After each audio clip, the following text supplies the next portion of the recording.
Naik dia, itu pun adalah harta yang paling banyak di antara kita yang dia kadang membawa kawannya, menafkahi makannya, bahkan untuk ziarah pun kadang dia juga. Yang penting orang mau beribadah sebagaimana dia beribadah, itu elok juga. Kadang ada juga yang dia tak beribadah, tapi dia suka menengok hamba Allah beribadah. Ada model itu tu. Kalau dia tak tolok dia, tak toloknya 40 hari, 40 malam tu bersuluk tak. Tapi dia goma, suka dia, senang dia kalau menengok orang bersuluk, dibiayainya. Ada ulama macam itu. Allahumma inni asaituk. Ya Allah, aku banyak bermaksiat, melakukan kesalahan. Tahu aku tu. Aku sadari itu ya Allah, aku akui. Abu'u laka bi ni'matika alayya wa abu'u laka bi dhunubi. Doa salah satu yang disebut dengan Sayyidul Istighfar. Penghulunya istighfar itu pengakuan diri kita bahawa kita bersalah. Abu'u laka bidambi. Aku akui ya Allah, aku punya salah. Ada ulama macam itu. Ya Allah, asaituk. Aku sadar, aku tahu, aku salah dan banyak mengingkari nikmat-Mu. Tobat dia tu. Lakinni uhibbu 'abdaka ya'budu. Tapi aku senang ya Allah kalau aku menengok hamba-Mu menyembah-Mu. Senang aku menengok orang beribadah. Faghfirli li hubbi, maka ampunkanlah aku ya Allah karena rasa sayang cinta aku kepada hamba-Mu yang beribadah itu. Faghfarallahu lahu, maka Allah pun ampunkan dosa dia. Bukan kerana amal dia lah, tapi dikarenakan kecintaan dia kepada hamba Allah yang beribadah.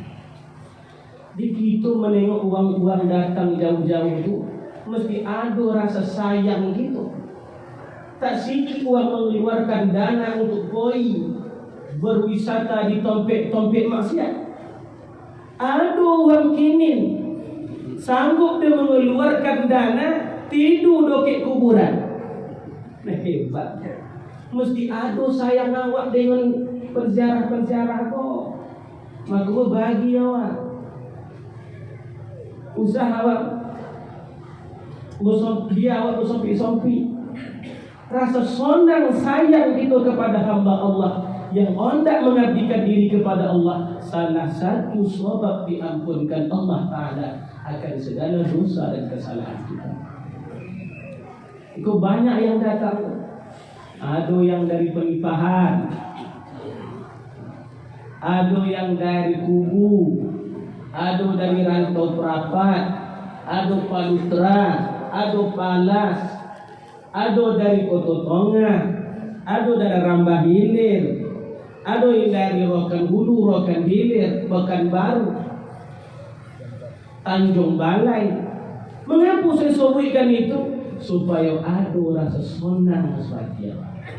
Awak kalau disebut, usah lagi nama awak lagi, nama daerah awak itu senang saja. Apalagi disebut kampung awak, lebih senang lagi hati. Disebut pula nama awak lagi, lebih bahagia rasa hati. Kalau manusia yang hina dino iko, kalau manusia yang banyak kekurangan iko menyebut nama kita, senang bukan main hati awak. Bagaimanapun kalau Allah menyebut nama awak, kampung tu dah. Saya sengaja bahasa silam. Dia kata orang silam.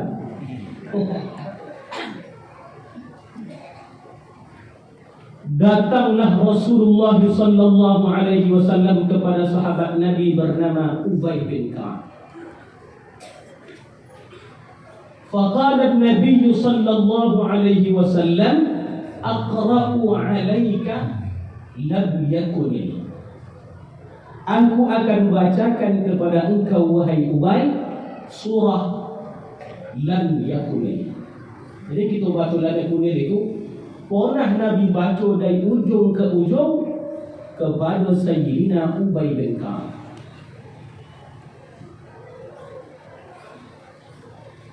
Kata Ubay, ya Rasulullah, siapa yang memerintahkannya? Apakah dari dirimu ataukah dari Allah Subhanahu wa ta'ala? Kata Nabi, ikut perintah dari Allah. Adakah Allah menyuruhmu wahai Nabi, bacakan lam yakunil ini kepada salah seorang dari muridmu, dari sahabatmu, dan engkau pilihlah aku wahai Nabi?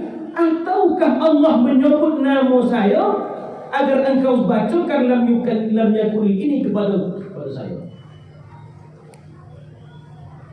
Kata Rasulullah sallallahu alaihi wasallam, balillahu dzakarak. Allah menyebut namamu. Tak tolong Ubay togak lagi dah.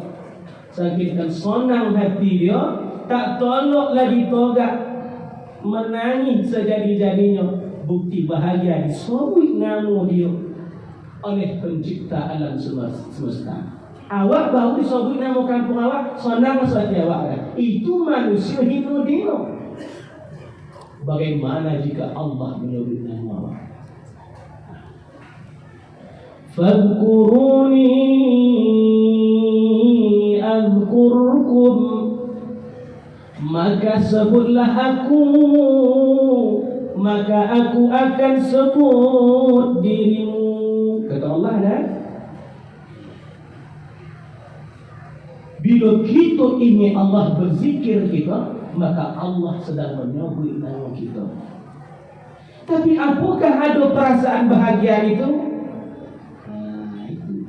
Makanya dilatih-latih hasil, dilatih-latih. Kata guru dulu tengok Latifatul Qalbi, pandang dia, seakan-akan nampak tapi tak nampak. Itu dia. Di dongeng dia menyebut Allah. Yang punya kitab mengajarkan itu gitu dia. Di Mesir dulu. Di dongeng dia menyebut Allah tu seakan-akan dongeng, tapi tak dongeng. Butuh rasa dimainkan. Ketika kita sebut Allah itu, banyak orang yang menitikkan air mata mengaku kalau ada rasa yang dimainkan di situ. Kamu terikat, ilmu zauk, ilmu rasa. Kalau rasa itu lebih, lewat begitu saja. Usikum wa iyaya bitaqwallah. Saya nasihati diri saya pribadi dulu sebelum saya menyampaikannya kepada tuan-tuan yang jauh lebih tinggi, lebih berpengalaman daripada saya. Cincin tuan-tuan, puan-puan yang dimuliakan Allah Subhanahu wa ta'ala, kalaulah bukan karena ketawaduan dari tuan-tuan sekalian, tiadalah ananda mampu membacakan kitab di hadapan tuan-tuan mursyid, tuan-tuan khalifah yang mulia. Ketawaduan itulah yang paling dicintai oleh Allah Subhanahu wa ta'ala.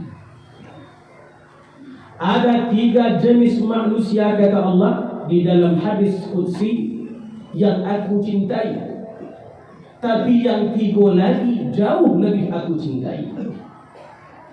Yang pertama, al-faqirul mutawadhi', orang fakir miskin yang tawadhu, rendah hati.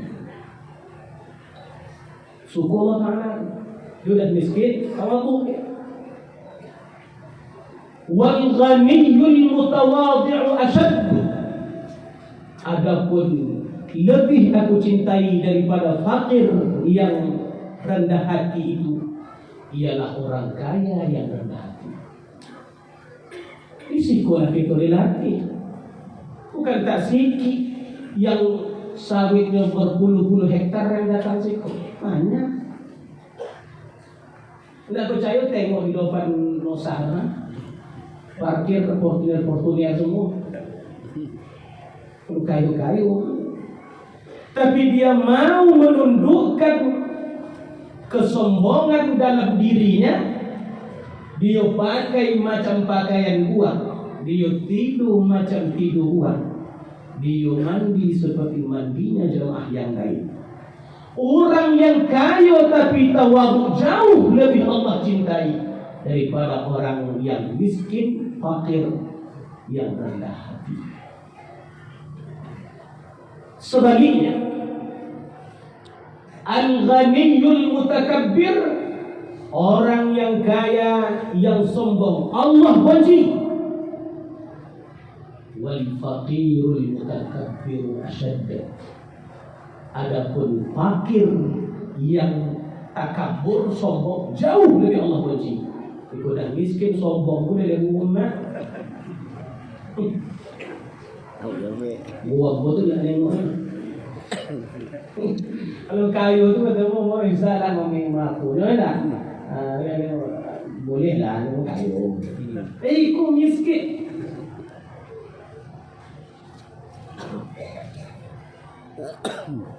Uhibbu syekh as-salih. Aku syukur, sayang kata Allah kepada orang tua yang rajin beribadah. Itu rata-rata putih itu mudah diingat. Kalau pun ada yang tak putih itu cukup juga tak nampak putih. Yakin aku tidak? Allah sayang sama tuan-tuan. Kalau tuan-tuan sedang meluangkan waktu tuan untuk beribadah kepada Allah di madrasah besar Syekh Abdul Wahab Al-Khalili Naqsyabandi ini. Tapi ini kata Allah Ta'ala, wasyabus salih asyad. Tapi orang yang muda mau dia beribadah, rajin dia beribadah, lebih Allah sayang lagi. Kadang-kadang awak nampaknya ada uang suluk dulu kadang-kadang. Maka kojo kita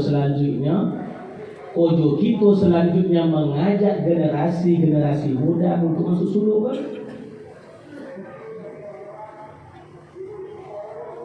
Kalau hitung-hitung ilmu tidak banyak. Hitung-hitung pengalaman sikitnya.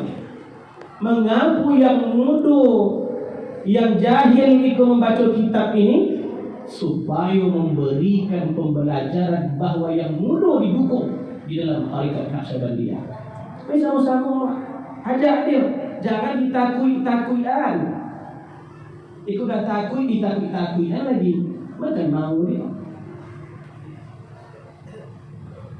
Oleh karena itu, di banyak hadis-hadis Rasulullah sallallahu alaihi wasallam bercerita tentang anak-anak remaja, pemuda dan pemudi. Sab'atun yudhilluhumullahu yawma la dhilla illa dhilluh. Ada 7 golongan yang nanti diberikan naungan pertolongan oleh Allah pada hari tiada siapapun boleh menolong kecuali Allah Subhanahu wa taala. Banyak 7, tapi 3 dari yang 7 itu bercerita tentang anak muda.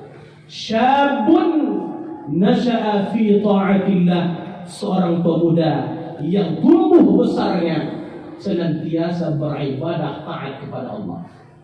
Apa sebabnya? Kalau anak muda mau beribadah, luar biasa. Payah dicari. Wasyabun wa qalbuhu mu'allaqun bil masajid, pemuda yang hatinya terpaut kepada masjid. Kenapa pemuda? Boleh tubuh ke mana? Itu tu ina. Slogan orang ajak ya. Nabi ngopi ya slogan lah. Boleh aja makan kacang tak bisa, podeh nak tolong. Hajat. Maka kalau yang tua hati terpaut dengan masjid, biasa dan semestinya lah terpaut hatinya kepada masjid. Pensiun dah aku tak boleh. Anak muda ada sawit dia tolong lagi. Anak berbini lagi, udahlah kau kuat dia. Tentu hatinya mu'allaqun bil masajid. Tapi bila ada pemuda yang segar bugar, kawannya banyak, Otonya ada, waktunya luang. Bisa dia ondak hatinya terpaut dengan masjid. Itu yang luar biasa. Makanya orang yang tua ahli ibadah Allah sayang, dan orang yang muda yang beribadah jauh lebih Allah sayang. Sebaliknya, orang-orang yang muda yang bermaksiat Allah benci, tapi jauh lebih Allah benci lagi orang tua yang suka bermaksiat. Senantiasalah kita berharap, bermohon kepada Allah Subhanahu wa taala agar Allah berikan keistiqamahan dalam hati kita. Yang ketiga, Allah Subhanahu wa taala suka kepada orang-orang kaya yang dermawan. Tapi lebih Allah sukai lagi orang-orang miskin yang dermawan. Yang datang situ, oh Pak, kita buat mana? Tidak banyak duitnya, tapi selalu disisihkan untuk datang ke situ. Luar biasa. Jauh Allah syukur daripada orang kaya lagi. Orang kaya itu ya, tapi lebih tinggi derajat orang yang miskin yang suka berinfak, dermawan uang. Maka tidak sedikit dan selalu kita dongak ada orang-orang yang naik haji padahal tidak kayu warna. Timbullah film tukang bubur naik haji. Tidak. Aku bukan ada. Nonton ada. Tukang bubur naik haji. Satu mangkuk suap 50.000 apa yang naik haji. Kalau 50.000 itu mungkin tak naik haji. Jadi suap 50.000 satu mangkuk apa yang naik haji. Maka dia suka bungkus kan tinggi-tinggi ogonya. Tapi naik haji Pak, mau sudahnya. Kalau ada boleh haji, asal 50 lah. Sekali ikut ya, itu kondak sudah. Artinya di masyarakat kita Pak, banyak uang-uang yang miskin dermawan. Tapi orang kaya jangan pernah masuk koci hati. Tahu? Jangan kalah. Jangan pernah kalah. Sebagaimana sahabat-sahabat Rasulullah sallallahu alaihi wasallam kayunya menjadikan sebab dia mendekatkan diri kepada Allah Subhanahu wa taala. Hingga orang-orang miskin itu iri menengoknya. Kalau begitu kalah lawak tu. Dia adu ke Nabi, ya Rasulullah, tengoklah uang-uang kayu tu ya Nabi. Pergi dia umrah, berinfak, bersedekah, memotong lembu, memotong sapi. Dibukanya ladang, dibolikannya sumur. Kami apa ya Nabi? Tolonglah kami, beri amal ya Nabi, agar kami bisa mengimbangi amalan-amalan uang kayu itu. Kata Nabi, bacalah Subhanallah setiap salat 5 waktu. Subhanallah 33 marrah, 33 kali Subhanallah. Alhamdulillah 33 kali. Allahu Akbar 33 kali. Ditutup dengan la ilaha illallah wahdahu la syarika lah, lahul mulku wa lahul hamdu yuhyi wa yumiitu wa huwa ala kulli syai'in qadir. Dikujukan oleh orang miskin tu. Seorang pun telah dia. Assalamualaikum. Boleh baju awaknya dia. Rupanya orang kaya sana zaman Nabi itu ikut mengamalkan kode orang miskin itu. Soalnya orang miskin katanya amal awak dicurinya. Udahlah ikhwan yang kami anggar-anggarkan, bisa dia mau juga ikut. Dia bukan ke Nabi, ya Nabi, berapa terjauh ya Allah. Uang tu kojurnya amal kami. Bukanlah kami ke Nabi. Kata Nabi, dzalika fadlullahi yu'tihi man yasha. Itulah keutamaan yang Allah berikan kepada siapa yang Ia kehendaki. Wallahu dzul fadlil azim. Allah lah yang memiliki keutamaan yang agung. Tak bisa. Itulah keutamaan itu. Fadilah namanya itu. Ada orang kaya mau ibadah, itu fadilah itu. Tapi kemiskinan yang diiringi dengan kesabaran takkan bisa diimbangi dengan kekayaan orang dermawan. Ulangi lagi ya. Tapi kesabaran di dalam kemiskinan tak mungkin mampu ditandingi oleh kedermawanan orang-orang yang kaya. Kenal itu. Uang miskin musoba tu, nilai tanding tu lah. Bahasa orang gitu. Tapi tolong dia awak sabar dalam kemiskinannya. Kalau aku tidak, kalau aku kayu dermawan. Oh dia lakukan. Kalau tuan-tuan tak pilih miskin, elok ya. Kalau awak tahu nimbang dia awak. Kalau miskin sobat, dah lah. Tapi lebih tinggi derajat kesabaran dalam kemiskinan itu. Pilihlah. Makanya Nabi Muhammad sallallahu alaihi wasallam itu sebetulnya adalah miliarder. Ada sebuah kitab ditulis Nabi Muhammad itu miliarder. Wah kaya. Tapi dia pilih hidup yang demikian, yang pernah kita dengar itu. Karena kemiskinan, kesabaran dalam kemiskinan tiada tandingnya meskipun kedermawanan orang-orang yang kaya. Dan yang terakhir, orang-orang miskin yang bakhil. Aku tak suka kata Allah, benci saya kepada orang-orang miskin yang bakhil, tak mau berbagi. Odak konyang sendiri, monang sendiri, sonang sendiri.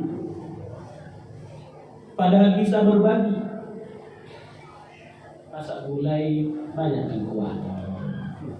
Enak. Bisa bagi kuah aja. Kalau mengamalkan hadis itu ya, aja masuk. Lu gara-gara apa kamu dosu?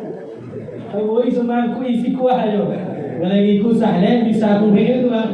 Gara-gara orang berutu ya, tapi itulah. Itu kan cito musraka, bukan cito menimo. Maka tompekkan hadis itu pada tompekkan. Al-Quran berkata dalam firman Allah Subhanahu Wa Taala, "La nuridu minkum jazaa'an wa la syukura." Kalau kita memberi tiada minta balas, bahkan ucapan terima kasih pun tidak diharap. Boy gitu aja. Itu bagi orang yang memberi. Usah minta apa-apa lagi. Tapi bagi yang menerima, man lam yashkurin nas lam yashkurillah. Orang yang tak pandai berterima kasih kepada orang yang memberi. Ciri-ciri orang yang tak pandai bersyukur kepada Allah Ta'ala. Itu untuk yang menerima, disesuaikan adabnya. Jadi untuk memberi kepada orang walaupun kuah, itu bagi yang memberi. Yang menerima, ini murah kuah tu. Diondapkan sikit kalau kuah tu. Daging sedikit, bisa saja. Aku tak suka kata Allah, benci kepada orang miskin yang bakhil. Bersedekah berbagi sekemampu kita lah, usah dipaksa lagi. 5 juta, oh nak bisa. Sama bak gaji 5 juta setengah. Kalau bang 5 juta gaji 50 juta, wajar. Jadi berbagi, berderma kita sesuai dengan kemampuan kita. Aku benci tak suka kata Allah kepada orang miskin yang bakhil. Wal ghaniyul bakhilu asyad. Tapi jauh lebih saya benci kata Allah orang kaya yang bakhil.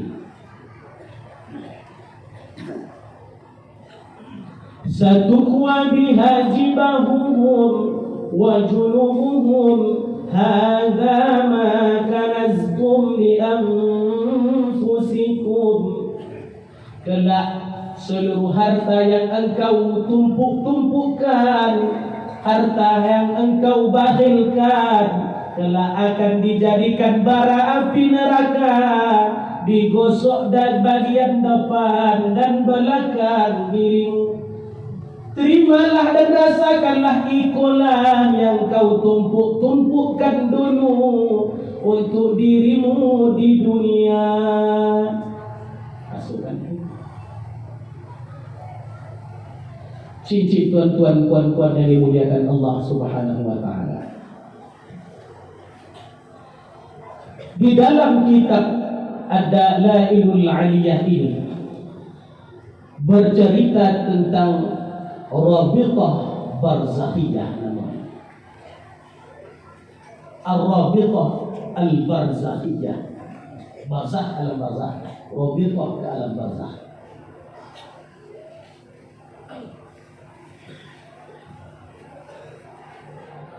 الرابطة البرزخية عبارة عن العلاقة الروحية. Rabithah barzakh itu adalah ibarat ungkapan hubungan ruh dan hubungan hati baina salihaini, antara dua orang saleh. Walaupun dia tidak tampak di mata, tak mampu diraba oleh panca indera, tapi ada hubungan hati. Kecintaan kita yang menghubungkannya. Tak pernah kita nampak Nabi itu doang. Dan Nabi tahu bakal ada umatku yang tak pernah nampak akan diriku. Ketika Nabi SAW duduk dengan sahabatnya, atadruna manil imanil a'jab. Tahukah engkau wahai sahabatku, iman siapakah yang istimewa itu? Iman siapakah yang menakjubkan itu? Kata sahabat, imanul malaikah, iman yang para malaikat-malaikat. Itulah iman yang istimewa dan menakjubkan. Rasulullah sallallahu alaihi wasallam menjawab, al-malaikatu 'inda rabbihim falima la yu'minun. Malaikat itu beserta Tuhannya, bagaimana mereka tak beriman? Malakut Allah itu nampak oleh malaikat, bagaimana mungkin mereka tak beriman? Nampaknya bagaimana arsy itu dipikul oleh malaikat yang samaniyah, dibentangkan langit dan bumi. Baitul Ma'mur yang begitu besarnya, arsy Allah, tak mungkin mereka tak beriman. Kalau tak beriman, melampau nampaknya. Kata sahabat, imanul anbiya. Kalau begitu ya Rasul, iman yang paling istimewa dan menakjubkan itu adalah imannya para nabi-nabi Allah. Al-anbiya mursaluna min rabbihim falima la yu'minun. Para nabi dan rasul itu Allah berikan wahyu, bagaimana mungkin mereka tak beriman? Berimanlah langsung. Wa kallama Allah Musa taklima. Nabi Musa waktu itu mendapatkan wahyu, bercakap-cakap dengan Allah. Bagaimana mereka tak beriman? Itu tak istimewa. Idan imanuna ya Rasulullah. Kalau begitu iman kami. Kata Nabi, kalau Tuhan sama kita mungkin tak beriman. Iman yang paling istimewa itu mereka yang tak pernah nampak saya tapi tetap beriman. Hanya membaca kitab itu ada Nabi Muhammad sallallahu alaihi wasallam beriman. Itu istimewa. Mudah-mudahan kita termasuk dari orang-orang yang iman.